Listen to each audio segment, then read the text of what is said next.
Hi friends, welcome to my channel all rounders. ನೋಡಿ, ನಾನು ಇದು ಲಕ್ಷ್ಮೀ ಪೆಂಡೆಂಟ್ ಇರೋ ಸರನ ಮೀಶೋದಲ್ಲಿ ತರಿಸಿದ್ದೀನಿ. ಮೀಶೋದಲ್ಲಿ ತುಂಬ ಒಳ್ಳೊಳ್ಳೆ ಸರಗಳು ಸಿಗ್ತವೆ, ಹಾರಗಳು. ಏನಂದರೆ ಈಗ ಗೋಲ್ಡ್ ತೊಗೊಳ್ಳೋದು ಸ್ವಲ್ಪ ಕಷ್ಟನೇ, ಹಾಗಾಗಿ ಆರ್ಟಿಫಿಷಿಯಲ್ ಸರಗಳನ್ನ ಹಾಕೋತಾ ಇರ್ತೀವಿ.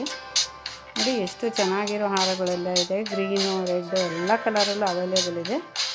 ತುಂಬ ಚೆನ್ನಾಗಿರುತ್ತೆ, ಹಾಕ್ಕೊಂಡ್ರೆ ಒಳ್ಳೆ ಸಖತ್ತಾಗಿ ಕಾಣುತ್ತೆ. ನೋಡಿ, ಟ್ರೈ ಮಾಡಿ. ನೀವು ಬೇಕಾದರೆ ತರಿಸ್ಕೊಳ್ಳಿ. ಮೀಶೋದಲ್ಲಿ ಒಳ್ಳೊಳ್ಳೆ ಹಾರಗಳು ಸಿಗುತ್ತೆ. Thank you friends.